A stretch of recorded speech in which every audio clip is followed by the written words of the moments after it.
weather alert. Let's talk about those rainfall totals, Michael. Pretty incredible stuff. Yeah, how about the rainfall from overnight? Cookson, really watched that rainfall add up quickly. Currently sitting at over 4.5 inches of rain. We're going to get a look at some of the details of how quickly that occurred in just a moment. But additional rainfall totals of over 1 inch to 2 inches. Tahlequah, 2.81 inches of rain. We're approaching now 2 inches of rain in Westville. Vanita, 1.89 inches of rain. Nowata, 1.79 inches of rain. And even in Tulsa, at the Mesonet site, we've had over 1 inch of rain. You get in the southern parts of the metro, and the rain has not been quite as much. In fact, some of us, not even a single drop. But boy, where we've had the rain, it has been heavy. Mention that Cookson total. Let's take a look at some of the rainfall rates that occurred with this as we went through the morning hours. This was very early this morning.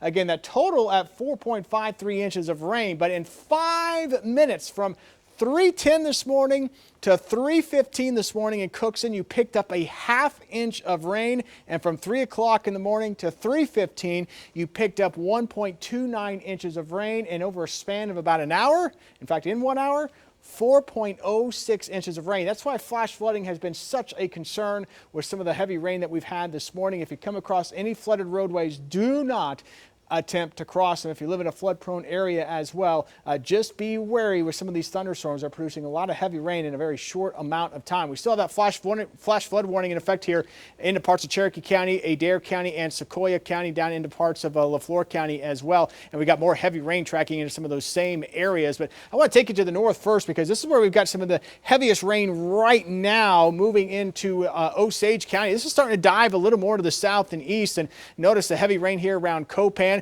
One thing that I'm really liking about the placement of this heavy rainfall, we've got Hula Lake here and we've got Copan Lake that really need rainfall. That would be great for those of you in Bartlesville. As you know, with the lack of water, we've had the water restrictions. Let's get this rain here. Let's dump this right into the lake. That would be huge. And we've got a slow moving storm producing a lot of heavy rain. So hopefully we'll get some good rainfall totals out of this, but hopefully not too much too fast where we have any flash flooding concerns. But you can see lots of heavy rain here across the state line, those of you in Chautauqua County as well. Here's where we've got additional heavy rain here from Claremore, tracking now into Choteau and soon to be into Locust Grove. Kind of a thin line here, so this will move through pretty quick, but some downpours and some lightning and thunder with this coming up through Foyle into around Chelsea, and then farther to the south and to the east again, right where we've got those flash flood warnings. More heavy rain tracking here, mostly staying just south of Tahlequah over to around Stillwell. So lots of heavy rain out there. That active storm track we've been talking about, the jet stream coming off the Rockies and diving right over us. You get little ripples in that track, and we've got showers and storms out there this morning.